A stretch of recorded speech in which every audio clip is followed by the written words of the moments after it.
Good morning, rise and shine, and we are back with yet another episode of Talking TVL.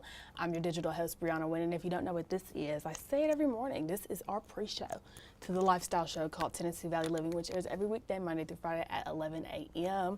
Party people, it's hump day. It is Wednesday, halfway through the work week, and let's just dive right into this. But before we talk about what the show is going to look like today, I'm going to quickly run you this Women of True Grit video. So this episode is dedicated to the lovely Miss Kim Cottle-Lewis. She's the CEO of Project XYZ, which is a company committed to the excellence in providing engineering for federal customers, logistics, programmatic, and alternative energy solutions for government customers all around the world. Let's take a look at her story.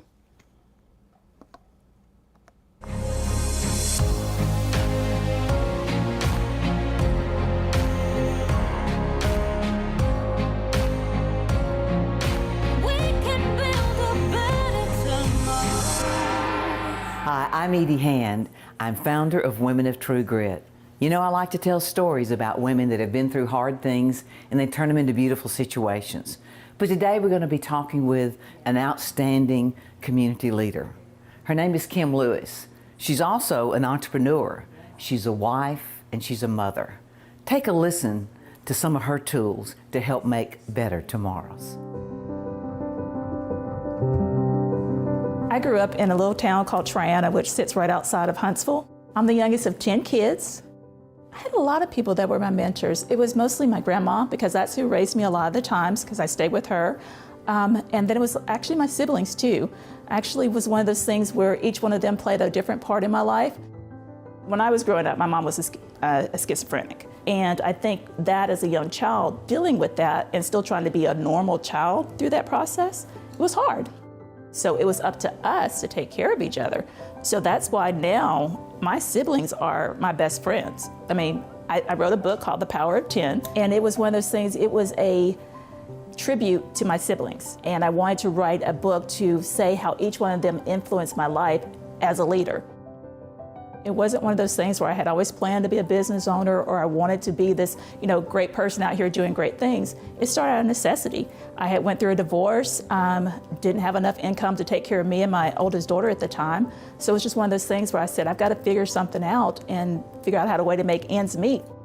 I met Larry later on in life. He actually worked for one of my sisters at another company, and I went by there to visit my sister and actually just ran into him. So when he left, I was like, oh, who is that? And then I found out later he actually came and asked my sister, who is that? So it's kind of a funny story where we end up together.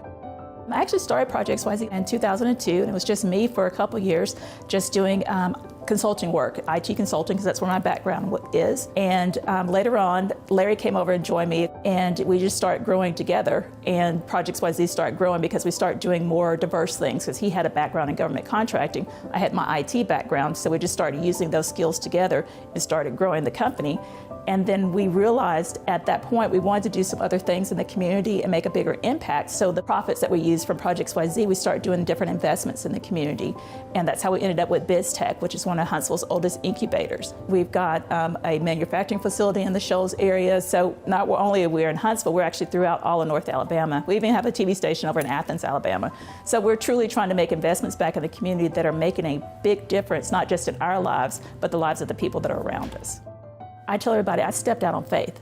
There was no way that I would have thought that I'd be doing what I'm doing today, but it was just the right opportunity, the right time, and with God on my side, I was able to make that happen because I don't think I could have done it by myself. I just think it was that divine intervention that kind of played a huge portion of that in there.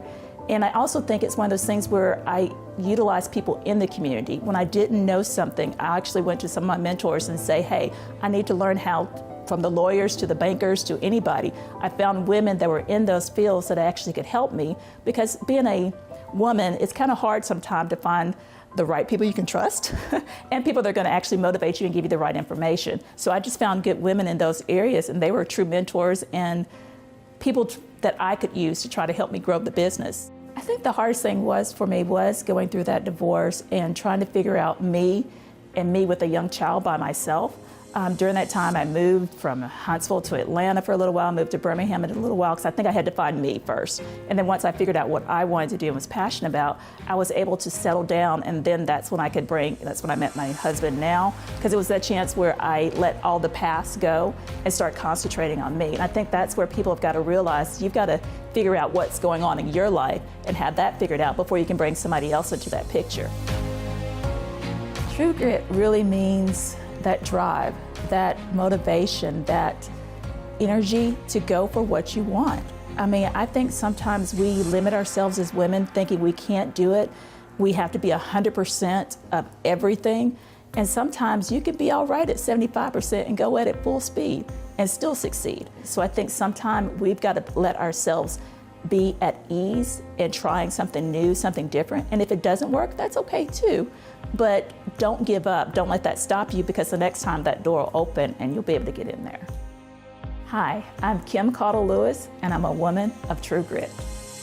For more inspiring stories like this, visit ediehan.com. Miss Kim, wonderful. I loved hearing your story. She is truly a woman of true grit, or woman of true grit.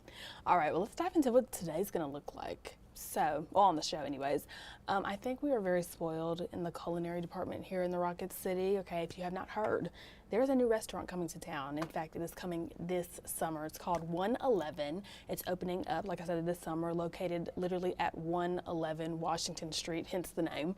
It's an original concept designed to bring a modern twist to the area. So we've got a couple of people coming on to talk about this new restaurant and things that we can expect. I was looking at their menu this morning, and I was looking at their website this morning, and it had the menu, and I was excited. And I was like, ooh, what do they have to offer? And they were like, we know you are waiting. Just give us a couple more months, and we got you. So, hey, I love a good surprise. I love a good sneak peek, and hopefully we'll get that today on the show. So they'll be on at 11:15. And let's go on with who is next on the show. Hold on. Okay, here is this movie poster, a movie for Show Me Your Glory. It is currently out in theaters May 13th through the 15th, all nationwide. Now, here's their little synopsis. I'll read it for you. It says, how do you explain the unexplainable? When does the impossible become possible? Why are some prayers for healing answered and others never are? Through true stories and the supernatural crashing into human suffering, a compelling new documentary arrives in theaters this spring, unlocking the possibility that the impossible still happens in our world. So today we are going to be meeting with Cam and Eric. They are the directors, their last name is Swithin, directors of the upcoming film, just to talk about how they got it started, what was their inspiration behind it, where can we go and see it. I was looking up this morning. It's so cool, again, that people who are local talent from our area get to create cool things like this, and it's shown nationwide. Even if it is for just a couple of days, it is still a big, huge accomplishment. So shout out to Cam and Eric, and I'm excited to hear their story. So that'll be around 11:30 today.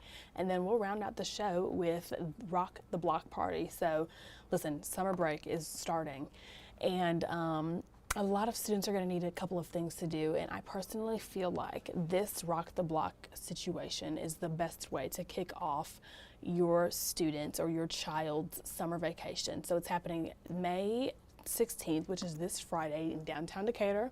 There'll be lots of fun things to do there. As you can see this picture, there's food trucks, there's it's free, a free event. There's a whole kid zone for the kiddos, okay? Face painting, there is tattoos, there's musicians as well, and we're gonna have Ashley Stutz come on the show today. She's the event coordinator for this event. Just talk about what to expect from this year, things that are different from last year. Again, we can expect from this year, so it should be pretty fun. And that's all I have for you. It's about to be 10:10. You've got 50 minutes, lovely people. Get you some breakfast, get you a little coffee, and then meet us back on your couch or on your phone, wherever you watch Tennessee Valley Living at 11 for an all-new episode. Have an amazing day, enjoy the weather, and we will see you tomorrow.